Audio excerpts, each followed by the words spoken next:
প্রিয় দর্শক, আসসালামু আলাইকুম। খুবই গুরুত্বপূর্ণ একটা খবর নিয়ে আপনাদের মাঝে হাজির হয়েছি। আপনারা এখন থেকে 1 ঘন্টা আগে আদালতের একটি রায় হয়তোবা যারা অনলাইনে ছিলেন তারা শুনতে পেরেছেন যে ডাকসু নির্বাচনকে স্থগিত ঘোষণা করা। সেখানে তারা কারণ দর্শানোর নোটিশ হিসেবে দিয়েছিলেন জিএস ফরহাদ নামে যে ছেলেটা, তিনি নাকি কোনো একটা ছাত্রলীগের পদে ছিল এবং কি একটা হলের দায়িত্বে ছিল।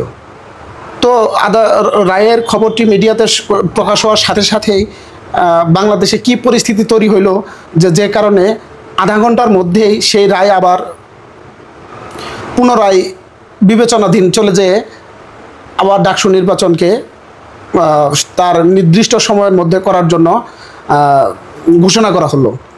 আমরা কিছু মিডিয়াতে কিছু খবর কিছুক্ষণের মধ্যেই আমরা দেখতে পারলাম এই রায় নিয়ে বাংলাদেশের কিছু রাজনীতিবিদ তারা আসলে এই রায় নিয়ে কিছু কথা বলতেছিল যে আধা ঘন্টার মধ্যে একটা রায় এভাবে চলে যায়, তাহলে আইন শৃঙ্খলা বাহিনী বা আমাদের দেশের আইন আসলে কতটা তাদের নিজের সিদ্ধান্তের উপরে অটল রয়েছে। আদালতটি আসলে আদালতের গতিতে চলছে, আইন কি আসলে আইনের গতিতে চলছে? আমার এটা আজকের এই রায়ের পর থেকে আর মনে হচ্ছে না আসলে আমাদের দেশের আইন বা আদালত তাদের নিজের গতিতে চলতেছে, কোনো না কোনো পিছনের শক্তির কাছে তারা হার মানতেছে। তো দেখি সময় আসলে কথা বলবে। আমরা সময়ের ব্যাপারেই বিশ্বাসী, দৃঢ় বিশ্বাসী।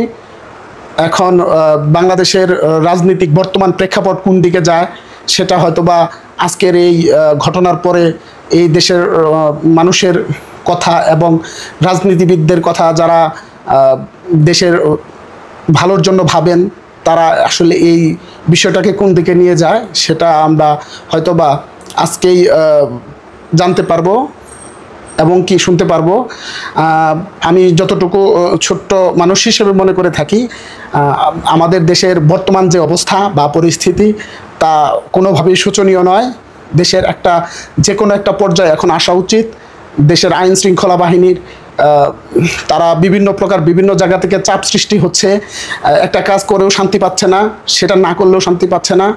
এই আইন শৃঙ্খলা বাহিনীর উপর এমন একটা পিছনের শক্তি কাজ করতেছে যে তারা আসলে কোন দিকে যাবে সেই আসলে পরিস্থিতি তাদের নেই।